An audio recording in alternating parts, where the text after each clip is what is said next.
personality to be expressive in worship.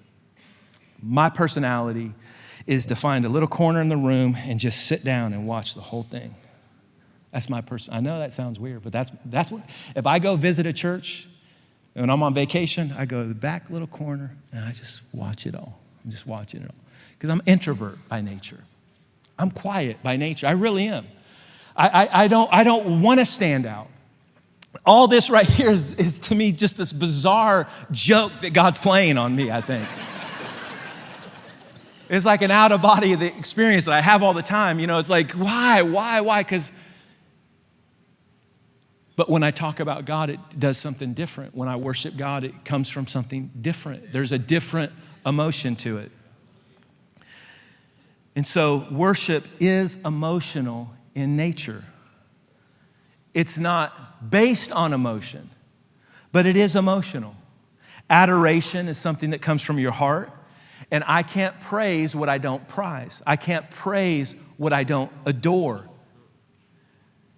But when I think about God, that's what worship is. I'm thinking about His wonder. I'm thinking about His greatness. I'm thinking about His awesomeness. But I'm also thinking about His gentleness, His kindness.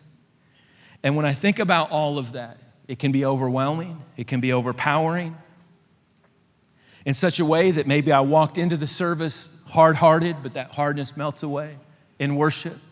That bitterness that I'm carrying begins to weaken. The fear begins to fade. The condemnation and shame begins to be defeated in my life. The power of unbelief has to bow its knee in an atmosphere of worship.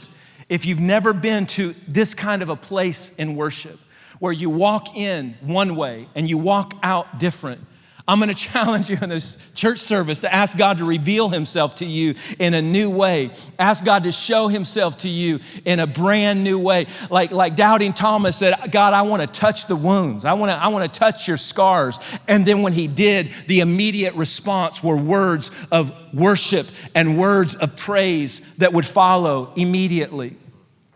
You got to desire to know Him in that kind of a way. You got to long to want to have a relationship with Him that way. My favorite example of worship, and we've heard this story so many times, but this is the image I get of worship. The woman with the issue of blood, she's had it for 12 years. And she says, if I can just get through the hem of His garment, so she pushes through the crowd and she reaches out and she touches the hem of His garment. The crowd is all there. All the people are there. All the people are pressing in on Jesus. And He says, who touched me? And they begin to mock the question because He's like, everyone's touching you. Everyone's here. You're surrounded by hundreds, thousands of people. Everyone is here. She's like, no. There was something different. That's worship.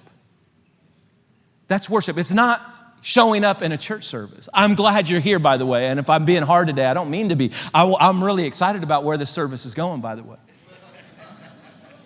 I have a goal in mind. I know we're going somewhere. Something's going to happen in this service for so many of us because we've ignored worship.